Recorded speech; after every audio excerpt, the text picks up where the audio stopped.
पहले मैं आपका स्वागत करता हूं खुदावंद की पवित्र हजूरी में। और मेरा बिलीव है कि आज ये वर्ड ये मेरा नहीं, बाइबल कहती ये परमेश्वर का है। मैं अपना वचन आपको देने के लिए नहीं आया हूं कि मैं क्या सोचता हूं, क्योंकि ये मायने नहीं रखता, बल्कि परमेश्वर क्या सोचता है और उसने आत्मा के द्वारा मुझे किस चीज में प्रेरित किया ये मायने रखता है। अगर मेरी बातें वचन से हों या आत्मा के द्वारा प्रेरित हों तो ये आपकी जिंदगी में मायने रखती। और मेरा बिलीव है कि खुदावंद की होली स्पिरिट ने आज मुझे भेजा है अपनी आत्मा से प्रेरित करके, अपने वचनों को दे के आपकी जिंदगियों में। जब हम कुरंथियों की पुस्तक पढ़ते हैं, पहला कुरंथिया 12 उसकी 28 में लिखा, परमेश्वर ने कलीसिया में अलग अलग व्यक्ति नियुक्त किए, प्रथम प्रेरित, दूसरे भविष्यद्वक्ता, तीसरे शिक्षक, फिर सामर्थ के काम करने वाले, फिर चंगा करने वाले, उपकार करने वाले, प्रबंध करने वाले, नाना प्रकार की भाषा बोलने वाले। परमेश्वर ने कहा मैंने इन लोगों को इसलिए नियुक्त किया ताकि कलीसिया जो है वो उन्नति पाए। बाइबल कहती है जिस तरह आपके शरीर में अलग अलग अंग हैं, अगर नाक के नहीं आज से मुझे कानों की जरूरत नहीं, तो शरीर तो बिना कानों के भी चल सकता है, पर वो एक्सीडेंट के लिए ओपन होगा अगर उसे कुछ सुनेगा नहीं। और ये घमंड की निशानी होती जब हम कहते हैं कि हमें किसी की जरूरत नहीं। और जब घमंड आता है हमेशा परमेश्वर नीचा करता है लोगों को, उनकी हदों को कम करता। परमेश्वर ने कहा मैं अपने लोगों को भेजूंगा, मैंने कलीसिया में अपने लोग दिए ताकि अंग एक दूसरे का बराबर ख्याल रखें। पैर हाथों को नहीं कह सकता मुझे तेरी जरूरत नहीं, हाथ नाक को नहीं बोल सकते मुझे तेरी जरूरत नहीं। परमेश्वर ने कहा अगर एक अंग की बड़ाई हो तो सब अंग उसके साथ खुशी हो। अगर एक अंग दुखे, आप ऐसा नहीं कर सकते कि अगर आप किसी की टांग दुख रही हो और बाकी शरीर भंगड़ा डाल रहा हो, ऐसा नहीं हो सकता।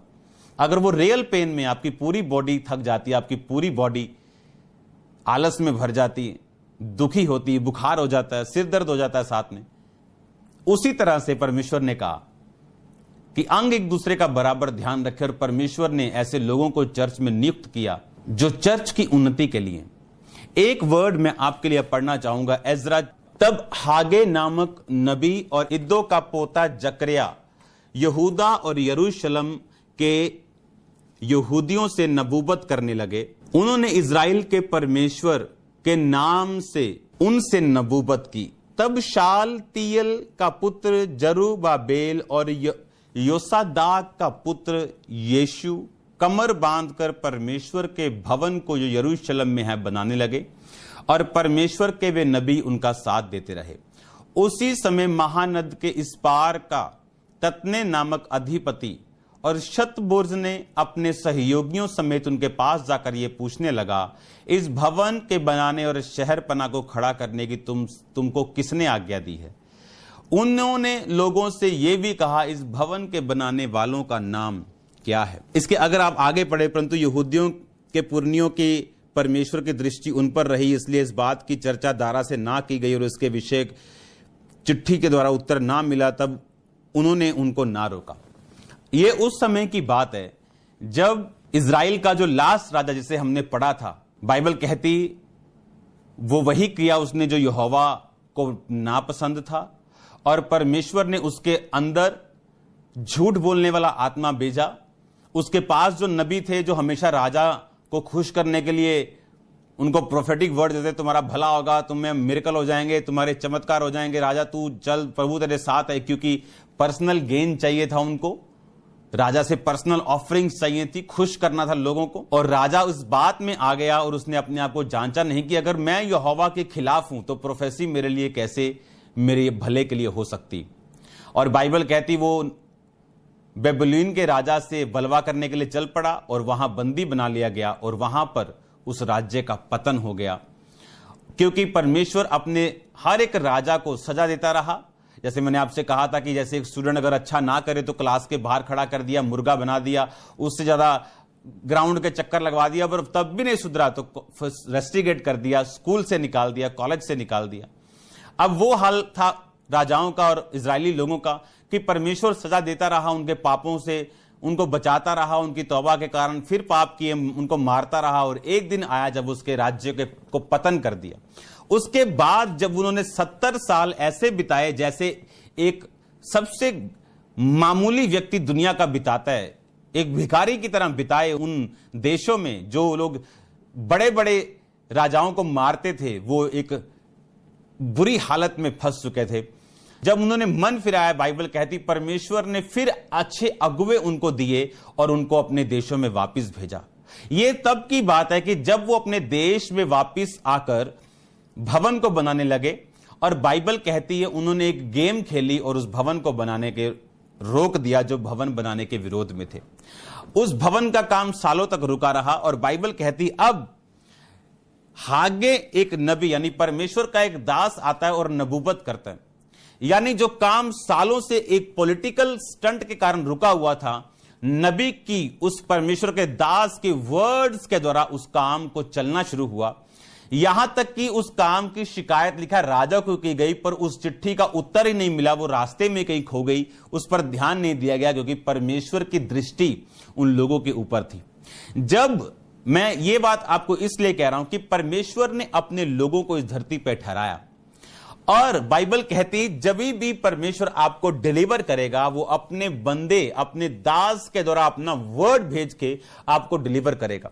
इट इज इम्पॉसिबल, ये इम्पॉसिबल था यहां पर उस चीज को बनाना जिसके लिए उस राजा ने मना कर दिया था। और बाइबल कहती जब परमेश्वर के दासों के द्वारा वचन आए उनके पास, और बाइबल कहती उन्होंने उस भवन को फिर से बनाना शुरू किया, और बाइबल कहती वो भवन बनता गया और भवन बनता गया, यहां तक कि उस जगह की गवर्नमेंट को भी उसके बाद परमेश्वर ने अपने लोगों के ऊपर दयालु किया, और उस गवर्नमेंट ने उस जगह की सपोर्ट की, और उस भवन को फिर बनाने से कोई रोक ना पाया, और वो भवन बन के तैयार हुआ। और उस भवन के बनने की स्टार्टिंग वर्ड के द्वारा हुई, जो परमेश्वर ने अपने दास के द्वारा कहे। इसीलिए आज मैं आपको प्रोफेटिक वर्ड्स दे रहा हूं, आपको भविष्यवाणी कर रहा हूं कि आज का वर्ड सुनने के बाद जो चीजें मरी हुई वो आपकी जिंदगियों में जी उठेंगी। वो आपकी मैरिड लाइफ हो, वो आपकी स्पिरिचुअल लाइफ हो, वो आपका फाइनेंस हो। अगर आपने आज वर्ड पर ध्यान लगाया, जो होली स्पिरिट ने मुझसे कहा, मैं आपसे बोल रहा हूं, अगर आज आपने इस वर्ड को ध्यान से सुना और इसको कबूल किया, हर एक मुर्दा चीज को आप जी उठता हुआ देखोगे। याद रखो, वचन ये इतना इंपॉर्टेंट है जितना आपकी लाइफ भी इंपॉर्टेंट नहीं, क्योंकि इस लाइफ की एक सीमा है, 120 साल, 100 साल, किसी की 80 साल, लेकिन वो लाइफ जो इसके बाद है उसकी कोई सीमा नहीं। बाइबल कहती या तो अनंत जीवन या तो अनंत दंड भोगने के लिए परमेश्वर ने अपने लोगों को उसने भेजेगा और तैयार करेगा। या तो अनंत दंड भोगेंगे या अनंत जीवन भोगेंगे। बाइबल कहती परमेश्वर का पुत्र इसलिए नहीं आया कि तुम्हें दोषी ठहराए, बल्कि इसलिए आया कि तुम जीवन पाओ। पर लिखा अगर कोई विश्वास ना करेगा तो फिर वो दोषी ठहराया जाएगा, क्योंकि लोग एक वचन को लेते हैं कि परमेश्वर का पुत्र हमें कंडेम करने के लिए नहीं आया। ये कंप्लीट वर्ड ना तो आप सुनो, ना तो कहीं देखो, बल्कि कंप्लीट वर्ड सुनो कि परमेश्वर का पुत्र आपको बचाने के लिए आया। दोषी ठहराने के लिए तुमने पाप किया तुम मर जाओगे नहीं, उसने कहा तुमने पाप किया पर अगर तुम विश्वास करोगे तुम अनंत जीवन को पाओगे।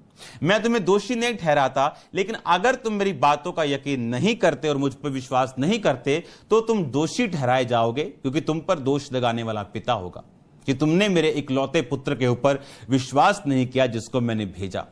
अब यह वचन मैंने आपको इसलिए पढ़ाया कि जब परमेश्वर का वर्ड उस भवन के ऊपर आया, लोगों के ऊपर आया, आप देखो कोई ताकत उस भवन को बनने से रोक नहीं पाई, उस मिनिस्ट्री को रोक नहीं पाई जो परमेश्वर ने सोची।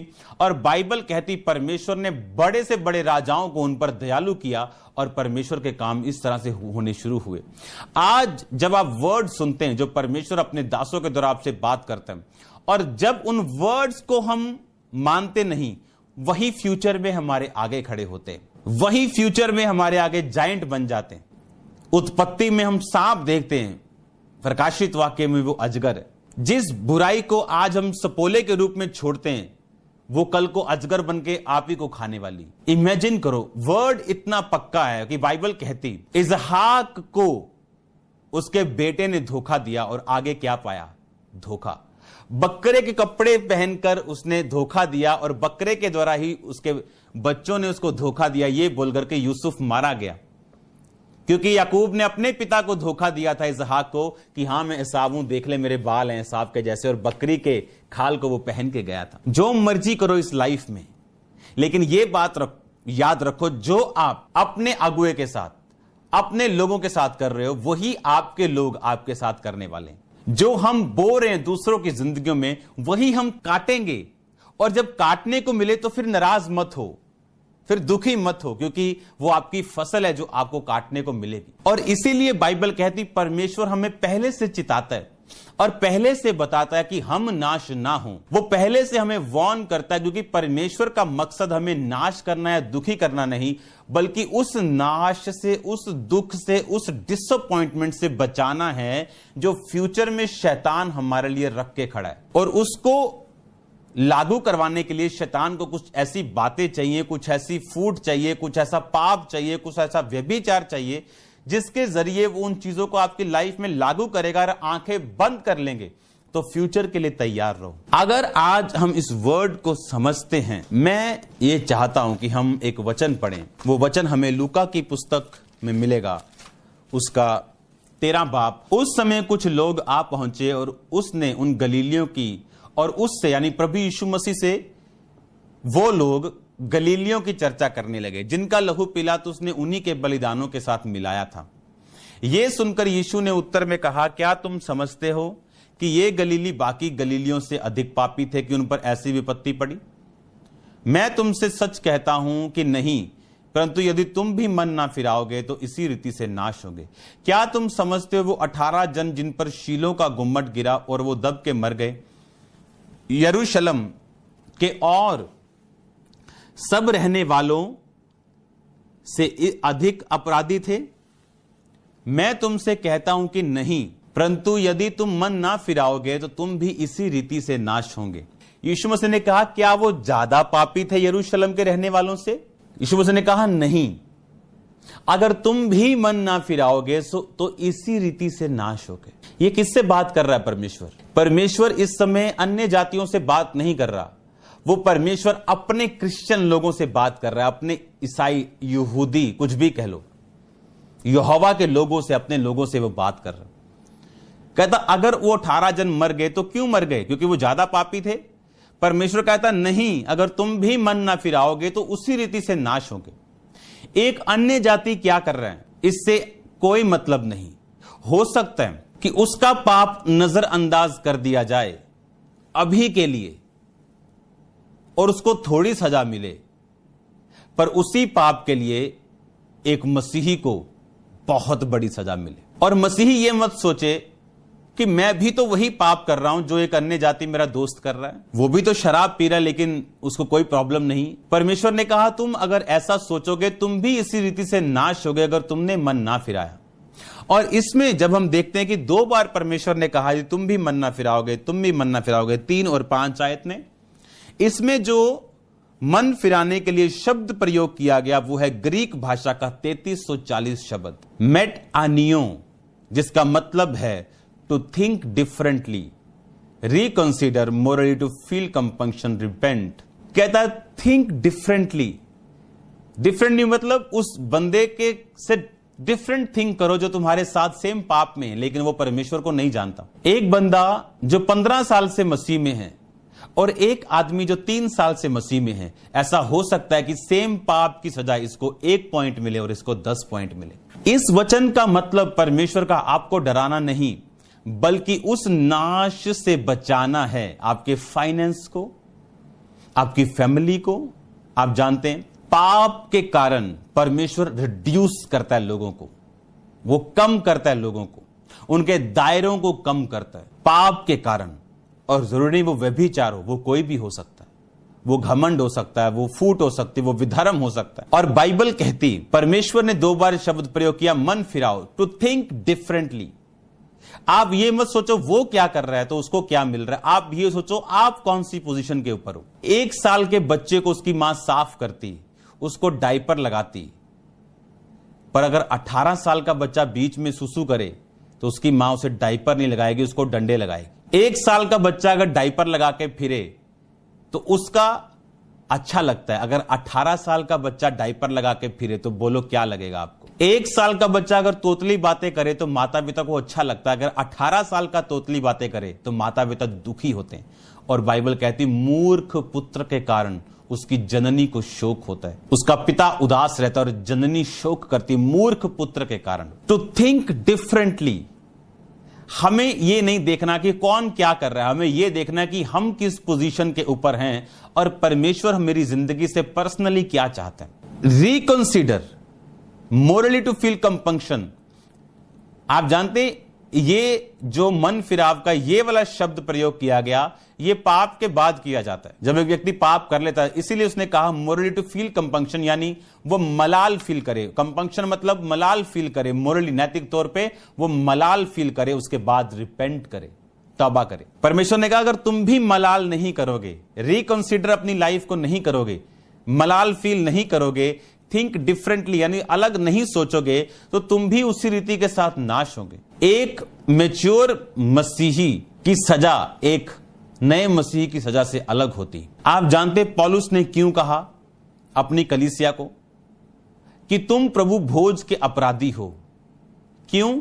क्योंकि अमीर लोग एक ग्रुप बना के गरीब लोगों को शर्मिंदा करते थे और वो अपना खाना खा लेते थे, क्योंकि सब लोग अपना घरों से खाना लेके आते थे। कलीसिया पर लोग बाहर नहीं डालते थे और सब इकट्ठे मिलके खाते थे और अमीर पहले खाते थे, क्योंकि गरीबों का खाना खाने योग्य नहीं होता था। और पौलुस ने डांट लगाई, उसने कहा अगर इस रीति से चलोगे तो तुम्हारा शरीर निर्बल हो जाएगा और तुम रोगी हो जाओगे। और अगर तुम अपनी ब्लेसिंग्स को, अपनी ताकत को दूसरों की उन्नति के लिए इस्तेमाल करोगे तो तुम इसी प्रभु भोज के कारण तुम आशीषित होंगे।